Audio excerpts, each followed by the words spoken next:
반갑습니다. 여러분들의 귀염둥이 아메 산타 박수입니다. 반갑습니다. 파이팅! 한 주 또 잘 지내시고 계시죠? 변화무쌍한 세상에 여러분들의 꿈은 한결같이 딱 변하지 않고 정상을 향해서 잘 진행하시길 바랍니다. 자, 그럼 이제 지난 시간에 이어서 계속해서 이제 여러분들과 같이 또 공부를 한번 해보도록 하겠습니다. 자, 기본 3요소 기억하시죠? 자본금, 아이템, 거기에 따른 경험이나 기술, 자격증, 뭐 여러 가지 비전, 뭐 이런 것들에 대해서 3박자를 갖춰야 되고, 송병환이 불른 4박자 중에서 첫 번째 목이 좋아야 되고, 그 다음에 인력 관리에 대한 이야기를 하다가 이제 마쳤잖아요. 자, 인력 관리 하면 여러분들 한번 생각해 보세요. 정말 어찌 보면 회사로 말하면 종업원이고, 여러분 가게, 우리 보통 서민들이 하는 가게도 보면 그 같이 일하는 종업원들, 그런 이제 멤버들이잖아요. 쉽게 말하면 파트너도 있고 종업원도 있고 고객도 있고 뭐 많은 사람들이 있겠습니다만은, 이제 일단 이제 우리가 막 편의상 주인과 종업원 이렇게 봤을 때, 제가 언젠가 얘기했죠. 주인은 이제 그 종업원을 어떻게 생각해야 하느냐면, 종업원이 주인처럼 주인의식을 가지고 이걸 자기 가게처럼 생각하고 일을 해주길 바랍니다. 얼마나 황당한 그 요구인지는 모릅니다. 따지고 보면 말도 안 되는 거잖아요. 어째 보면 냉정히 말하면, 아니 어떻게 종업원이 지 가게도 아니고 뭐 그런 건데 그걸 지 가게라고 생각하고 일을 해주겠어요. 그럼에도 불구하고 주인은 마치 그렇게 생각을 한다는 거죠. 또 종업원은 또 그런데 또 반대로 어떻게 생각하냐면, 주인이 자기를 가족처럼 평생 이렇게 잘 대해주기를 바란다는 거죠.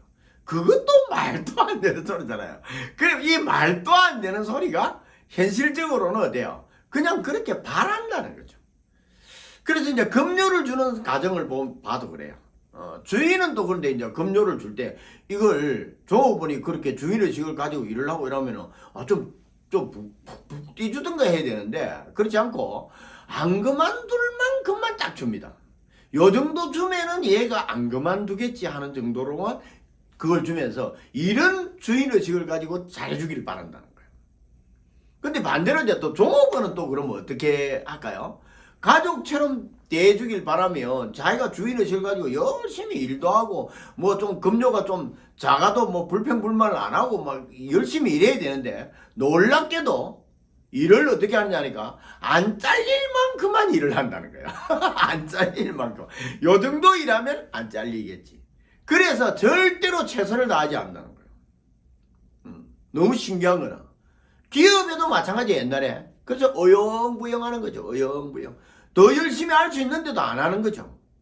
그래서 기업들이 뭘 했어요? 이제 성과급을 인센티브로 성과급 제도를 만드는 거죠.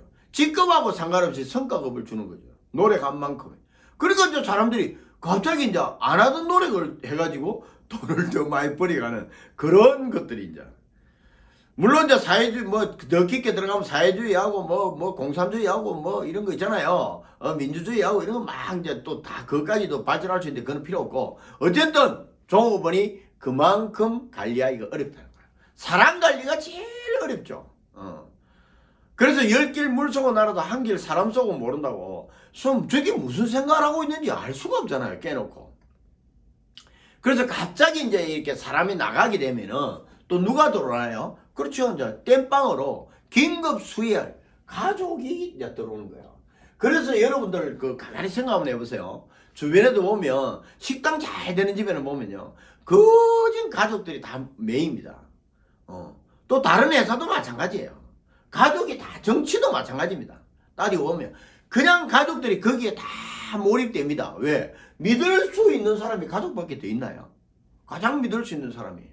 그렇잖아요. 그래서 잠시 종업원 구할 때까지만 일을 해달라 하다가 나중에 되면 뭐예요? 종업원이 잘 안 구해지죠. 이 가족이 막 열심히 일해주니까 그냥 안 구하죠. 애써.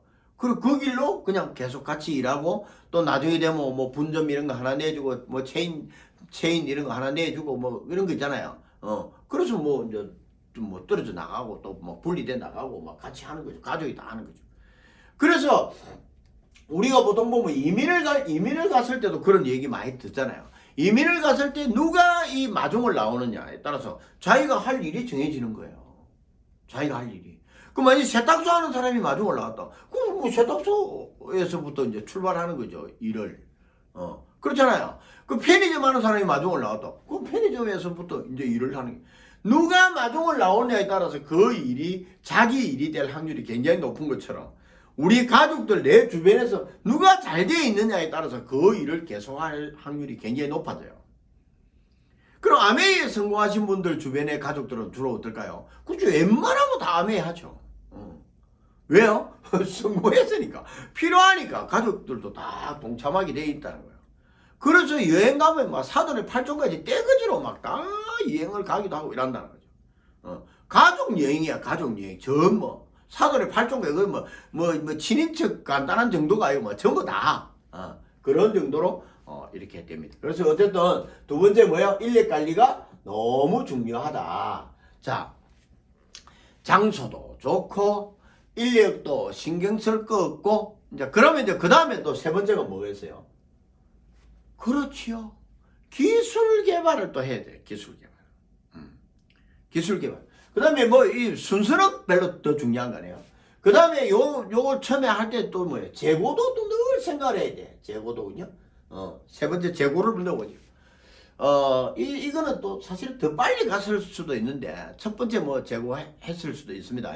재고는 뭐냐면 계속 어떻게 사업을 이걸 잘할까, 못할까, 뭐 물건을 뭘 넣을까, 장비를 어떤 걸 넣을까, 이런 걸 재고하고 막 이래야 돼요. 그래서 또 물건을 갖다 대는 그 재고만 있는 게 아니라 다시 한번 생각하고 이제 이렇게 하는 거죠. 그 다음에 또 이야기했죠, 그죠? 기술 개발도 해야 돼요. 기술 개발. 기술 개발이라는 게 뭐냐면 식당으로 말하면 메뉴 개발이에요. 메뉴 개발. 신메뉴를 계속 개발해야 되는 거죠. 그렇잖아요. 그냥 맨날 하던 메뉴만 하고 있으면요, 다른 막 새로운 메뉴들이 막 뉴스에 나오거나 막 맛집에 나오거나 뭐 방송을 타거나 이러면요, 손님 다 떨어져 버려요. 그러니까 계속 이런 신메뉴 이런 것도 개발해야 되고요. 여러분들 뭐 이거 뭐 기업으로 가도 똑같잖아요. 예를 들어서 뭐 통신사들 예를 뭐 제가 잘 듭니다만 KT, LG, 뭐 SK 뭐 이렇게 쭉 있다 칩시다. 그러면 저쪽에 뭐 아이폰 이런 거까지 뭐 구글 이런 데까지 놔두고라도 우리나라 기업들은 보더라도 휴대폰이 뭐예요? 계속 그 신제품이 나와야 되는 거죠. 그 다른 기업들이 신제품이 나오는데 경쟁업체들이 신제품을 못 냈다. 그럼 어떻게 될까요? 아유, 나는 LG 팬인데 LG 폰을 쓰는데 이 신제품이 요번에 안 나왔으니까 그래도 다음 나올 때까지 기다려줘야지. 그럴까요? 아니에요. 천만의 말씀 만만의 콩떡이죠. 소비자들은 왕이고 신이고 지가 주권을 갖고 있기 때문에 기업 걱정 안 해주죠. 그렇죠. 뭐 기업 걱정을 해줄 리가 있나요? 바로 바꿔 타는 거죠. 그래서 끝없이 이 고객들을 확보하기 위해서 기술 개발을 해야 돼요. 그 다음 또 어떤 게 있을까? 그렇죠. 이제 좀 장사가 좀 된다 이러면 세무가 또 기다리고 있어. 세무가. 그래가 맨날 현금 뭐 받기를 좋아하고 카드 안 받고 뭐 이런 거 있잖아요. 너무너무 세금으로 많이 떨어져 나가고 막. 앞으로 남고 뒤로 미치고 나중에 되면 세금 뭐 먼저 쓰고 나면 세금 낼 돈 없고 그러니까 이 세무 공무원들도 장난이 아니라 이게 무섭습니다. 검찰도 무섭고 경찰도 무섭고 다 무섭지만 있는 사람 입장에서는 세무 공무원이 정말 무서워요. 이거 뭐 한번 그렇잖아요. 세무조사 나가면은 망하게 아니면 죽게요. 속된 말로. 딱 표적해가지고 저 세무조사 한번 들어가고 저거 한번 털어야 되겠다 싶잖아요. 털어 먼저 안 나는 사람이 어디 있노? 털어 먼저. 먼지가 뭐 그냥 4년 동안에 묻는데. 그렇잖아요. 옛말에도 털어 먼저 안 나는 사람도 뭐 털잖아요. 정치판에서도 막 터는 사람도 있잖아요. 그런 것처럼 많아요. 세상에는. 그 세무유로 털면은 막 작살나는 거야. 그래서 막 그냥 막 너무 억울하고 힘들고 지쳐서 죽거나 안 그러면 기업 문 닫거나 둘 중에 하나예요. 살아남기 힘들어요, 이거. 거기다가 또 어떤 문제가 생기나요? 세무 문제도 다 뭐 통과한다 치더라도 그 법률 문제도 생기잖아요. 이 법률 문제는요, 또 제가 이제 이게 또 실무상 또 전공했던 분야잖아요. 법률은 또 어떤 게 있을까? 많아요. 살면서 저 사람 법 없이도 살 사람이다 이런 말 많이 듣잖아요, 옛날에. 얼마나 어질고 얼마나 착하고 얼마나 선하고 얼마나 사람이 좋으면 법 없이도 살겠어요. 그런데 따지고 보면 요즘은 장사를 하거나 잘 살거나 기업을 하거나 뭐 돈을 좀 움직인다 이러면요, 법 없이 살 수가 없어요. 법 없이 산다 이 말은요, 한마디로 못 살고 어질고 춥고 바보 천치 같다는 거예요. 좀 리얼하게 말하면. 그렇잖아요. 아니 좀 먹고 사는 일을 좀 하고 돈을 좀 벌고 뭐 한다 하면 뭐 사회적인 활동을 한다 하면 어떻게 법에 저촉을 안 받겠어요. 다 받지. 그렇지 않습니까? 뭔가를 뭐 업체를 하나, 사업자 등록증을 하나 내도 법에다 저촉받고 뭐 위생교육도 받고 다 해야 될 거잖아요. 모든 게 다 법이에요. 동업관계, 뭐 거래처 관계, 종업원들의 뭐 그런 여러 가지 뭐 사고들, 뭐 전세 관계, 뭐 오만때만 것들이 이 법률 관계. 이거 참 피하기 어렵습니다. 이거 피하기 어려워. 그래서 요즘은 자기 주치의도 있어야 되지만 몸이 늘 아프니까 뭐 안 아픈 사람 없듯이 자기 주치의도 있어야 되지만 주거래 은행도 있어야 되고 당연히 뭐요? 그렇지요. 고문 변호사도 있어야 된다는 거예요. 고문 변호사. 고문 변호사가 있을 정도가 돼야 좀 자기가 잘 나가고 있다 이 말이죠. 나는 내 변호사 없는데 그럼 너무나 평범하고 너무나 별 볼 일 없는 사람이라는 거죠. 자기 고문 변호사. 대기업들은 고문이 어떨까요? 그렇죠. 김현장부터 해서 다 있죠. 삼성이나 이런 기업들은 뭐 대표적으로 뭐 법률 단위 다 움직이잖아요. 법률 단위. 예. 단순히 뭐 고문 변호사 정도가 아니라 법률 단위 아예 너무너무 중요해요. 법률 문제 이것이 진짜.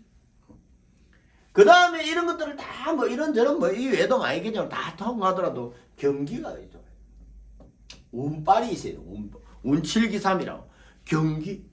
여러분 한번 생각해보세요. 경기도 이야기하는 거 아닙니다. 경기가 좋아요.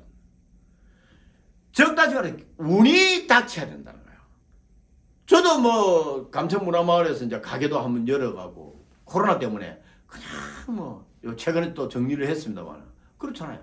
예를 들면 그렇게 운이 안 닿으면 어때요? 내가 뭘 좀 딱 해보려는데 갑자기 코로나가 온다. 누가 그 예상이 됩니까? 언젠가는 또 코로나가 오겠지. 이게 예상이 안 돼요. 예측이 가능한 일들이 있고 예측이 불가능한 일들이 있잖아요. 늘 얘기하면 태안반도 사건의 그 기름 유출 이런 거 누가 상상이나 하겠냐고요. 갑자기 바다에 기름이 그리 유출되리라고. 그런 일들은 뭐예요? 결과적으로 운이 안 따라주는 거죠. 물론 운이 좋은 사람은 그때 손 틀고 뭐 다른 일로 나온 사람도 있고 뭐 운 나쁜 사람은 그걸 뭔가 펜션이라도 한번 해볼게라고 덥석 받았다가 뭐 가게라도 해볼게라고 받았다가 뭐 그 후로 뭐 완전 죽선 사람도 있을 거고 뭐 이런 것들이 다 운이라는 거예요. 그래서 우리는 뭔가 사업을 하다가 내 사업을 하다가 잘 안 되면 뭐라 그래요? 운도 더럽게 안 따르네 이런 거죠. 운도. 그래서 우리는 살기 위한 도구로 탓을 하는지도 몰라요. 이게죠. 탓. 조상 탓, 남 탓, 세상 탓, 정부 탓, 뭐 이런 거 있잖아요. 뭐 동업자 탓, 뭐 다 탓을 하는 거예요. 누구 탓을. 이 탓을 안 하면 어떻게 될까? 그 반대로 냉정하게 말하면 스트레스 받아 죽어보는 거야. 내가 그때는 한때는 왜 자꾸 남 탓을 하고 뭐 이럴까 이런 또 생각도 했던 적도 많아요. 그런데 모든 걸 내 탓이라고 하면 좋기는 하겠지만 이 내 탓이라고 하면서 내가 스트레스를 막 많이 받으면 어찌 될까요? 그렇죠. 사람이 또 못 살아. 어쩌면 남 탓을 하는 것은요, 좀 내가 살기 위해서 좀 피해가는 방편인지도 모르겠어요. 살면서 느끼는 게. 그래서 사람들은 누굴 자꾸 탓하구나. 조상 탓도 하고, 세상 탓도 하고, 남 탓도 하고, 그죠? 그렇잖아요. 그래 안 하면 어떻게 될까요? 못 살아요. 아니, 망했는데 그게 전부 다 내 탓이 되라면 뭐 내가 뭐 왜 살아, 예를 들면. 그래서 여러분 지금 사는 게 힘듭니까? 많이 어렵습니까? 탓도 좀 하세요. 이제 뭐 제가 방향을 바꿔가 전부 여러분 탓이라고 말하고 싶지 않습니다. 그렇잖아요. 정부 탓도 있고 세상 탓도 있고 뭐 남 탓도 있고 뭐 파트너 탓도 있고 뭐 조합원 탓도 있고 다 있다고 생각하고 살아내시고 버티내시고 또 다음 시간에는 또 그래서 내 사업을 한번 어떻게 또 펼쳐나갈지 또 어떤 꿈을 갖고 또 살아내야 될지 거기에 대해서 또 여러분들을 만나 뵙도록 하겠습니다. 공부하시느라고 수고하셨습니다. 고맙습니다.